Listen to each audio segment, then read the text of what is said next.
Pada suatu ketika, ada seorang anak laki-laki bernama Hans. Hans adalah seorang anak yang tumbuh di lingkungan yang keras dan penuh pertengkaran. Orang tuanya jarang ke gereja dan lebih sering bertengkar, membuat Hans kehilangan contoh kasih dan kedamaian.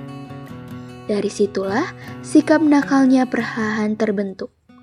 Di balik kenakalannya, Hans hanyalah anak yang haus perhatian dan cinta. Ia tidak tahu bagaimana cara berubah, karena ia tak pernah melihat contoh yang baik. Hingga suatu hari, hidupnya mulai mengarah pada sebuah peristiwa yang akan mengubah cara pandangnya tentang keluarga, iman, dan harapan. Cerita ini bermulai ketika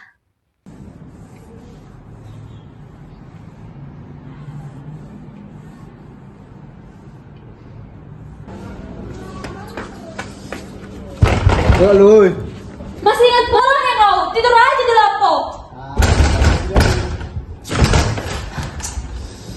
Kau udah pengangguran, kejam di laptop, sampai macam apa kau? Asal dulu sampai galau aku. Diam lah kau. Kau tahu kalau aku gara-gara si Hans tuh ceraikan kau.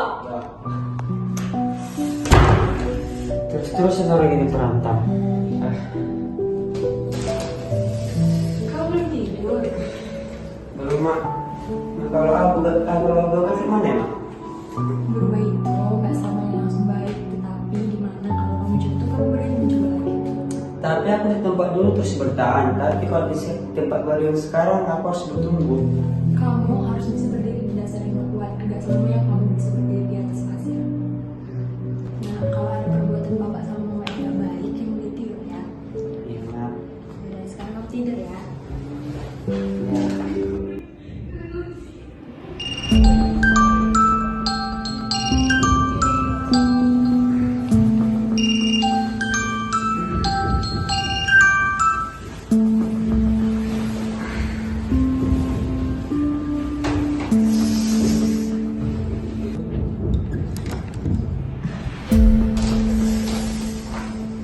Lah, kau siapa?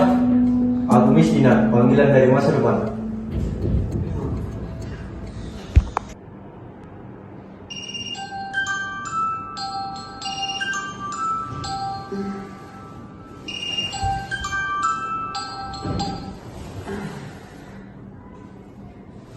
Wah, ternyata cuma mimpi.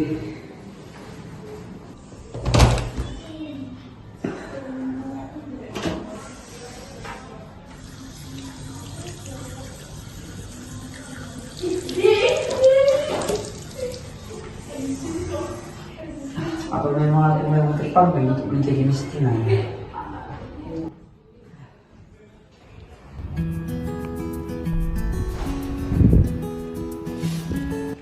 Aku ingat mimpi-mimpimu, kecil besarnya itu.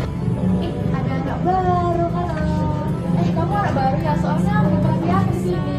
Ini aku anak baru, soalnya aku dari Malibu dan mobil bayi di sini. Oh, jadi kau baru pertama kali di sini. Ah, Kamu ada niatan berubah nggak? lah, emang bisa harus berubah berubah. Bisa. Kau bisa join jadi kayak kami dua, berangkat ke altar. Mau nggak? Boleh? Di lingkunganmu yang dulu, emang kau nggak pernah jadi pelayan altar gitu? Ya, soalnya lingkunganku lingkungan yang sabur, ya orang-orangnya ya orang-orang buruk lah. Kasian ya. Jadi kamu mau nggak gabung sama kami dua dan teman-teman kami yang lain pastinya? Itu mau lah. Oke, jadi kita masuk ke dalam gereja dulu ya supaya kau bisa ngeliat apa di dalam gereja. Ini cantik nggak? Cantik, Bagus juga kan? bagus. Iyalah, namanya paroki Jalsif, masa nggak bagus? Oh, Hans, masih info ya? Aku belum bisa. Nongkrong deh. Ntar aja, biar gak apa kan hidupmu. Selalu aku bilang bentar-bentar. Padahal setelah kita pulang latihan kosong. Kosong apa ya? Kita kan bebas. Mana ada aturan? Itulah kau kan. Aku udah berubah. Gak jadi cacat lagi aku. Berubah aku bilang Hans. Baru tahu aku bisa kau berubah Hans. Tapi dulunya kau jahat. Ini lah kan. Selama pindah rumah kau sok suci kau tengok. Itulah kau kan, bukan sok suci. Tapi kan aku bilang, aku mau lihat kegiatan ini. Salah lah aku rasanya. Betul. Ingat Hans, lingkungan baru belum tentu menerima orang kayak kau selain kami. Nah, mereka ini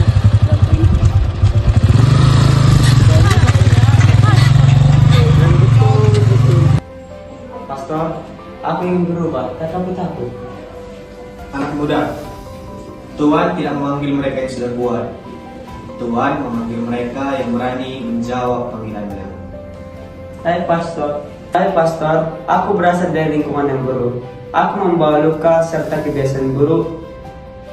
Tapi hari ini aku berdiri di atas batu karang ini bukan karena aku sempurna, tapi karena aku ingin bertumbuh.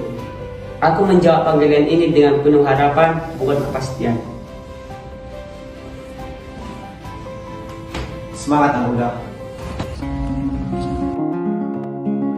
Akhirnya, Hans menemukan tempat bagi dia untuk bertumbuh dan berkembang, serta melayani panggilannya menjadi putra altar. Ia juga menemukan lingkungan dan teman yang membantu dia dan mendorong dia agar bisa lebih baik lagi. Kini, kehidupannya telah menjadi kehidupan yang ia impikan sedari dulu, dan ia mensyukuri hal itu. Dan dari hari itu pula, ia dapat membantu keluarganya untuk kembali kepada Tuhan dan membantu keluarganya agar dapat bangkit.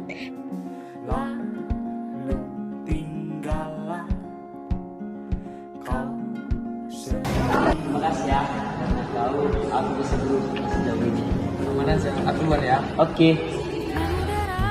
Dan inilah kisahnya. Kalau Hans bisa, pasti kita juga bisa.